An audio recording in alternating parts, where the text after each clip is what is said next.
La vie d'un astronaute, c'est une vie de préparation, de simulation, d'imagination, de tout ça. Et c'est juste un niveau après l'autre.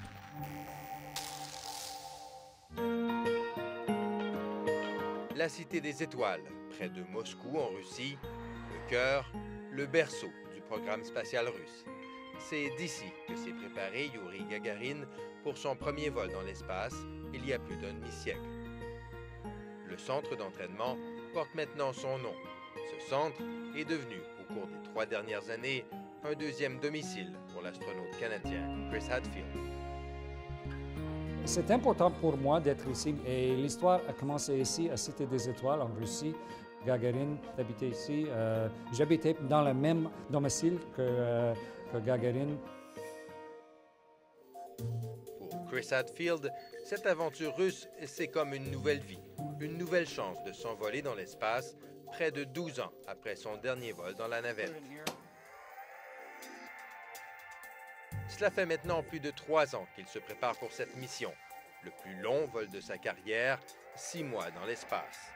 Un apprentissage long et difficile, un entraînement intensif, parfois pénible. Ça, c'est le plus grand centrifugeuse au monde. Et normalement, c'est une force 4 fois plus élevée que normal, mais peut-être 8 fois, c'est pas confortable. En Russie, Chris Hadfield a d'abord dû apprendre le pilotage du vaisseau spatial Soyouz, étape ardue, mais cruciale de sa préparation, une question de vie ou de mort.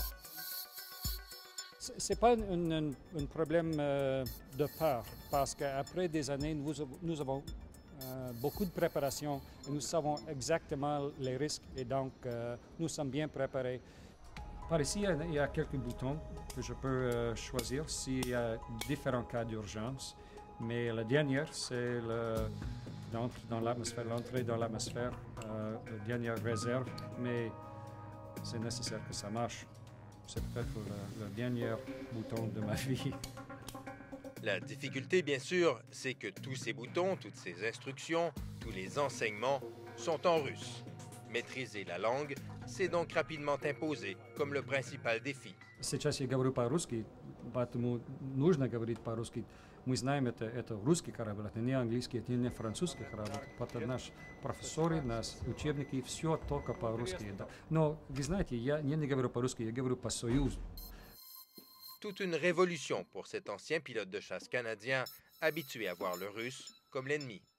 C'était dans la guerre froide et ça, c'était une partie de ma vie. C'était un changement tellement vite.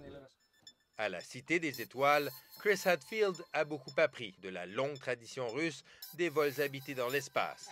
Son entraînement s'est déroulé sous la supervision du dernier cosmonaute soviétique, Sergei Krikalev, un héros national en Russie. Total, have you been in space? In 6 flights. In 6 flights. Little more than 800. 800 days in space. So Sergei's lived in space longer than any other human being. Juillet 2012, cosmodrome de Baïkonour au Kazakhstan. Jour J, -3. La lourde fusée Soyouz roule vers l'aire de lancement. Un moment important pour Chris Hadfield.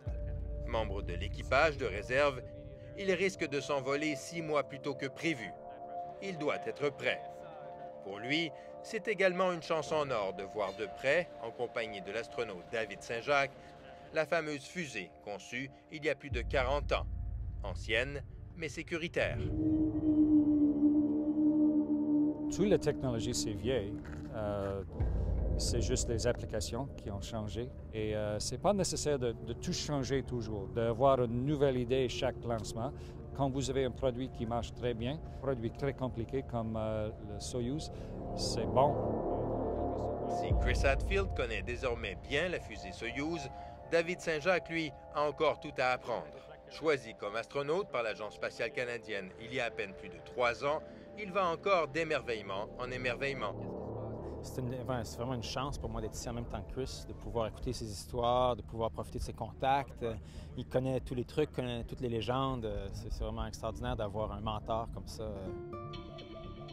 Les choses n'ont pas beaucoup changé à Baïkonour depuis le vol historique de Youri Gagarin. Les Russes, par tradition ou peut-être par superstition, répètent avec fierté le même rituel jusqu'au moindre détail. Youri Gagarin a décidé juste avant d'entrer dans le fusée même. Peut-être c'est nécessaire d'avoir un petit pipi à côté de l'autobus. Et maintenant, c'est une tradition, mais c'est avec une idée nécessaire. Et donc, c'est une chose que nous avons gardée. En s'embarquant bientôt à bord de cette capsule, Chris Hadfield deviendra le 3e Canadien à s'envoler dans l'espace à bord d'une fusée russe Soyouz. Et au printemps, il entrera dans les livres d'histoire comme le premier Canadien à devenir commandant de la Station spatiale internationale. Pour Chris Hadfield, c'est un rêve d'enfance qui se réalise. J'ai choisi une vie comme astronaute quand j'avais seulement 9 ans. J'ai vu les premiers astronautes, j'ai vu Youri Gagarin qui est lancé de cet endroit exact. Matin du 15 juillet, cosmodrome de Baïkonour au Kazakhstan. La fusée Soyouz est prête à s'envoler. Son équipage régulier aussi. Chris Hadfield est libéré de ses obligations et peut assister au lancement avec les autres spectateurs. C'est très difficile pour moi de juste regarder ça parce que je ne peux faire rien et c'est inconfortable pour un astronaute. Tout se déroule comme prévu. En quelques minutes à peine, l'équipage est en orbite, en route vers la Station spatiale internationale. C'est superbe. Chaque fois, bien impressionné, absolument impressionné. Et je suis une petite partie de ça. J'ai une émotion de fierté. Fin novembre, 6 mois se sont écoulés. L'entraînement de Chris Hadfield est officiellement terminé. C'est maintenant à son tour de monter pour de vrai dans la fusée Soyouz. L'occasion pour le Canadien de marcher encore une fois dans les traces des plus grands héros de la conquête spatiale, l'occasion de réaliser une nouvelle fois le rêve de sa vie. Ce n'est pas mon travail, je suis un astronaute. Et donc, la même idée, les mêmes émotions, c'est au centre de moi, c'est une grande partie de moi.